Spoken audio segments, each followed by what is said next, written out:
नमस्कार दोस्तों, मैं विनय दुबे मुंबई से। आज एक राज की बात आपको बताता हूं और हो सके तो ये बात अगर आपको सही लगे तो ये विचार जो है ये पूरे देश के मोबाइल तक पहुंचने की जिम्मेदारी आपकी है। मैं आवाज़ उठाता हूं, उसे लोगों तक पहुंचाने की जिम्मेदारी आपकी है।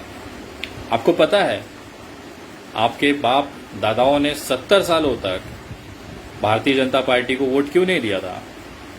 क्योंकि इनकी औकात नहीं है ये देश चला सकें। और ये बात मुझे लगभग इनके 6 साल के कार्यकाल में समझ में आ गई। पता नहीं देश को क्यों नहीं समझ में आ रही है। जब देश में दारूबंदी करके युवाओं को उनके जीवन को बचाना था, उस समय नोटबंदी कर दी जाती है, पूरा देश लाइन में लग जाता है, कितनी मौतें हो जाती हैं। जब इस देश में टैक्स को थोड़ा सा कम करके या उनको राहत दे के व्यापारियों को उनको बिजनेस को आगे बढ़ाने की जरूरत थी, उस समय जीएसटी ला के जितने व्यवसाय धंधे चल रहे थे वो सबका सत्यानाश कर दिया जाता है। इस देश में एम्स और यूनिवर्सिटीज की जब तैयारी करनी चाहिए थी तो बनाया जाता है 3000 करोड़ रुपया खर्चा करके मूर्ति। इस देश में जब 2 करोड़ नौकरियां हर साल देने की बात होती थी तो बना दिया जाता है लोगों को चौकीदार, और सब शान से लिखने लगते हैं कि भाई मैं भी चौकीदार। जब देश में भाईचारा बनाना था उस समय इनके सारे गोदी मीडिया और इनके सारे अंडभक्त सोशल मीडिया पे मिलके ये फैलाते हैं हिंदू मुसलमान के बीच में नफरत। और जब हर जिले में, हर केंद्र में, हर राज्य में जब बेहतरीन अस्पताल सुविधा बनानी थी तो ये क्या बनाते हैं भाई साहब? 5 स्टार इनके कार्यालय, पार्टी के कार्यालय हर जिले में बनाए जाते हैं, और उससे बड़ा, सबसे बड़ा 7 स्टार कार्यालय दिल्ली में बनाया जाता है, जबकि जरूरतें थी अस्पताल बनाने की।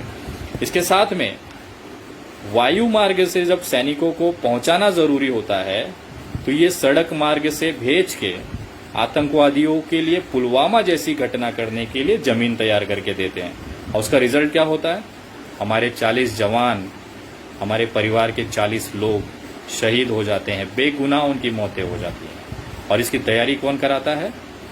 समझ सकते हैं। जब कोरोना से बचाने के लिए तैयारियां करनी थी, जब कोरोना भारत में शुरुआती दौर में था, उस समय हम लोग, पूरा देश ने देखा ट्रम्प जी की आरती उतारी जा रही थी। जब मास्क बनाने की जरूरतें थी उस समय पे गरीबी छिपाने के लिए दीवार बनाई जा रही थी। जब देश में वेंटिलेटर खरीदने की जरूरत थी उस समय पे विधायकों को खरीदा जा रहा था।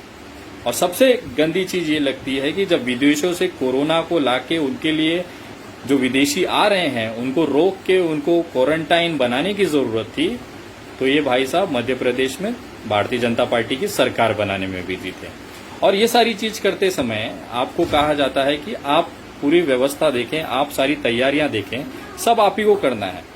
बार बार सरकारें, माननीय प्रधानमंत्री जी आके कहते हैं कि ये सारी जिम्मेदारी आपके ऊपर है, आम जनता झेले। लॉकडाउन का सख्ती से पालन कौन करे? आप करेंगे।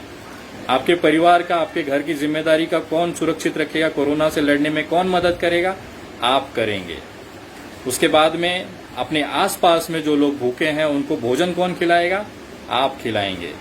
आपके घरों में जितने जेवरात, जितने गहने पड़े हैं वो सरकार के अकाउंटों में कौन जमा कराएगा? आप कराएंगे।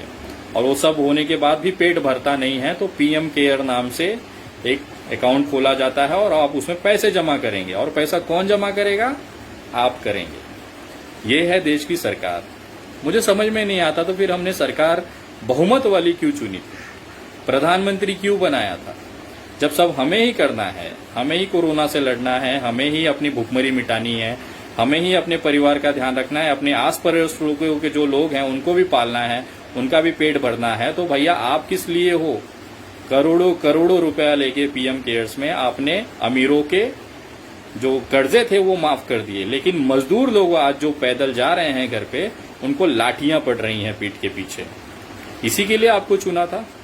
और मुझे एक चीज और नहीं समझ में आती, ये बहुत भयंकर मामला है, बहुत ही भयंकर है कि जब जब भारतीय जनता पार्टी की जो केंद्र सरकार है वो बैकफुट पे आई है या तकलीफ में आई है तो अचानक से आतंकवादी हमला क्यों हो जाता है। मैं आपको बोलना चाहता हूं कि आपको याद दिलाना चाहूंगा, आपको सब याद है, सब पता है, लेकिन फिर भी एक बार वापस वो याददाश्त ताजा करना चाहूंगा कि जब दिल्ली से मजदूरों का पलायन शुरू हुआ था उस समय पूरे देश में लोग भाजपा से, सरकार से सवाल पूछ रहे थे कि मजदूरों के लिए आप क्या कर रहे हैं, क्या नहीं कर रहे हैं। तो पूरे देश में इस सवालों के जवाब न देके इस मामले से ध्यान भटकाने के लिए अचानक से तबलीगी जमात वालों को ले आया जाता है। सारी गोदी मीडिया लग जाती है तबलीगी जमात कोरोना फैला। लेकिन क्या आपको याद है कि जो लाखों मजदूर वहां से पैदल निकले थे दिल्ली से, क्या वो लोग अपने घर पहुंचे भी या नहीं, कि रास्ते में ही मर गए? इसकी कोई खबर नहीं है, क्योंकि उस पे से ध्यान भटकाने के लिए तबलीगी जमात का झुंझुना बजाना जरूरी था, नहीं तो फिर सरकार में दिक्कत हो जाती थी। जब सारी चीजें चल रही थी, आज अचानक से मजदूरों का फिर से मामला चालू हुआ है, तो आपको दिख रहा है, धीरे धीरे आपको एहसास होगा आपके पीछे कुछ घटनाएं चल रही हैं, जिसको अब आपको मजदूरों की जो दिक्कतें हैं, जो लोग पलायन कर रहे हैं, जो अपने घर वापस जा रहे हैं, सड़कों से जा रहे हैं, पैदल चल रहे हैं, देश के अंदर ये सबसे बड़ा जब सवाल बनना शुरू हुआ है, तो आपको एहसास है कि भारतीय जनता पार्टी की जो केंद्र सरकार है वो आपके लिए नया कौन सा झुंझुना लेके आ रही है? वो झुंझुना है पीओके। पाकिस्तान ऑक्यूपाइड जो कश्मीर है उस पर अब हमला करेंगे, उसको अपने कब्जे में लेंगे।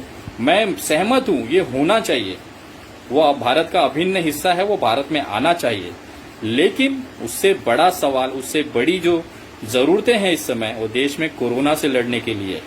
जो मजदूर पलायन कर रहे हैं उनको इस कोरोना से संक्रमण रोकने से लिए है, उनके भूखे जो पेट है उसमें निवाले डालने जरूरी हैं।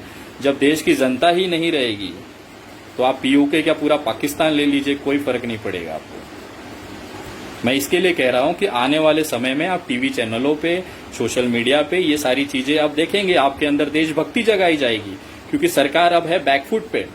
कोरोना पे पूरी तरह से फेल हो चुकी है। मजदूरों के सवालों पे उनके पास कोई जवाब नहीं है, कोरोना के मामले पे उनके पास कोई जवाब नहीं है, न वो अपने सरकारी अस्पतालों के डॉक्टर या पूरे देश के डॉक्टरों को पीपीई किट दे पा रहे हैं।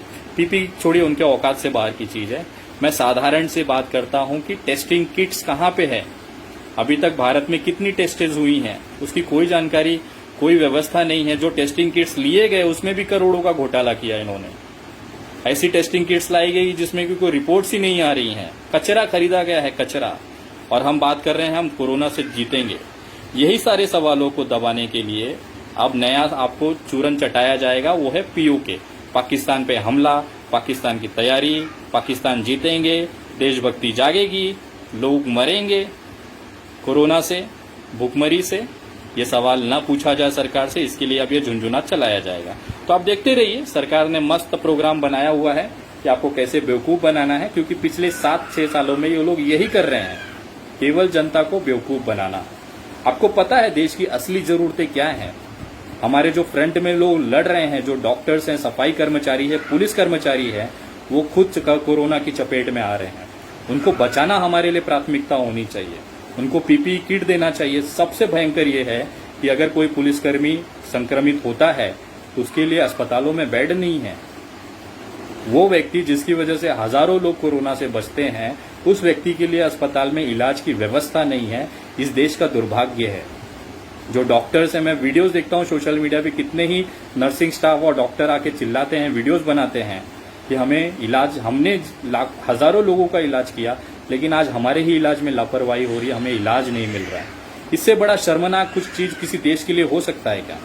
और हम विश्व गुरु बनने की बात करते हैं, हम पीओके जीतने की बात करते हैं। इस समय देश की जनता को बचाना जरूरी है, मजदूरों के पेट में निवाले डालने, उनको घर पहुंचाना जरूरी है। वो सब छोड़ के आपको अभी नया दृश्य दिखाया जाएगा पीओके का। आप मजा लीजिएगा, आपको सारी चीजें होगी, देशभक्ति जगाई जाएगी देश के अंदर कि भाई जागो, देश जरूरी है, 100% देश जरूरी है, लेकिन उससे बहुत जरूरी है देश की जनता का जिंदा रहना। लोगों को राशन नहीं मिल रहा है, लोग पैदल जा रहे हैं, उस पर कोई विचार नहीं हो रहा है, केवल देशभक्ति जगाएगी। आइए मैं आपको दिखाता हूं कुछ वीडियो जो आज देश की हकीकत है, और शायद सरकार इस चीज से मुंह फेर रही है, जिसकी वजह से आज ये हालात पैदा हुए हैं देश के अंदर। देखिएगा, आइए असली चीजें हैं, ये असली तकलीफें हैं देश के अंदर, आपको रूबरू कराता हूं, देखिएगा। सर यही चाहते हैं कि हमें हमारे प्रांत पहुंचा दिए जाए सही सलामत। जितने भी सरकार रूल बताएगी, नियम बताएगी, हम लोग फॉलो करेंगे। लेकिन कोई नहीं सर, वोट लेने के ना हाथ जोड़ेंगे, विनती करेंगे, मिन्नतें करेंगे, और जब जीत जाएंगे ना तो हम लोगों को जैसे युवाओं पे लाठीचार्ज होगा, डंडे से मारेंगे और क्या करेंगे। अभी उनकी सरकार है, कुछ भी कर सकते हैं, हम लोग क्या कर सकते हैं। जब वोट देने का टाइम आएगा तब आएंगे, हाथ जोड़ेंगे, मुझे पहचानते नहीं, लेकिन आज मीडिया वालों के जरिए वो हम लोगों को नहीं पहचाने, इसी अंगूठे से जीतते हैं वो लोग, यही अंगूठा दबता है। कह रहे थे भाजपा सरकार बड़ी नीक है, कुछ नहीं नीक है, सब मुसलबी है, स्वार्थी है।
एक रुपए का हम मोहताज हो गए। जिस दिन से लॉकडाउन लगा उसी दिन मैं शहर में पहुंचा था, चलते हो गया। अब बताइए उतने दिन से मैं आज कैसे खाया, 1-1.5 महीने तक मैंने कैसे खाया, इसको देखिए आप।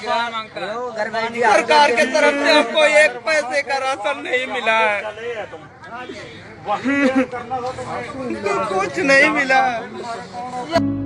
सर हमें घर जाना है सर, 1.5 महीना हो चुका है, घर बैठे बैठे रूम भाड़ा नहीं है सर, पैसा नहीं है, काम नहीं है, खाना नहीं है सर, क्या करें बताओ, बैठे 1.5 महीना हो गया सर। क्या करूं सर, इधर मेरे पास जेब में 5 रुपये नहीं है सर, मैं क्या करूं सर, मेरे पास ऐसी स्थिति आ गई है, मेरा का ऑर्डर बाहर निकाल कर मार दिया, इसके लिए मैं इधर आया हूँ, पैदल निकल रहा हूँ सर। मेरे पास क्या भी नहीं, सुबह से खाना नहीं खाया हूँ सर, 2 हफ्ता हो चुका है, अभी तक पैसा नहीं है मेरे पास खाने के लिए सर, मैं क्या करूँ सर, ऐसा आ गया है।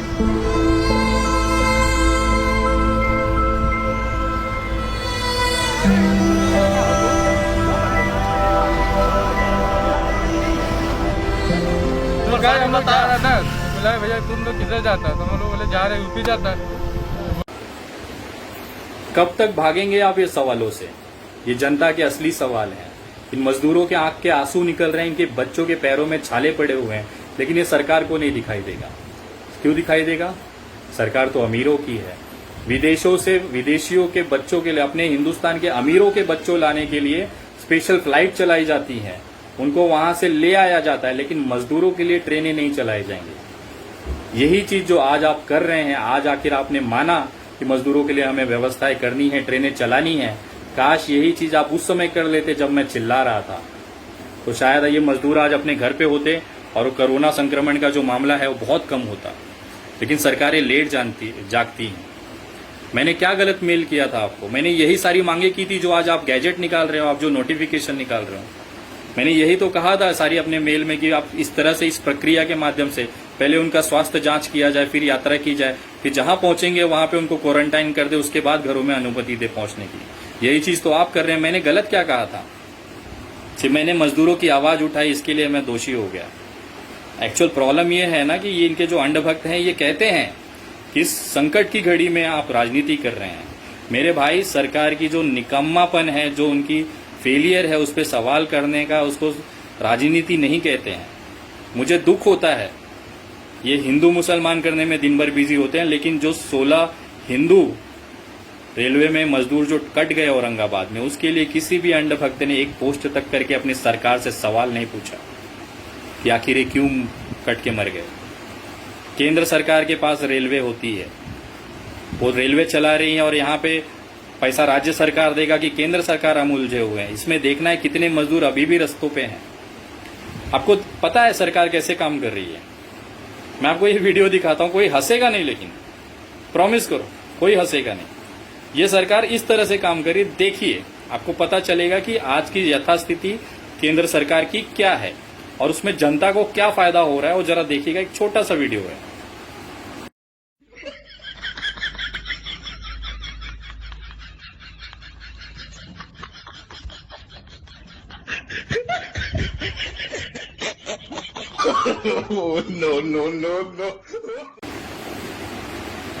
बस यही हालात हैं देश के।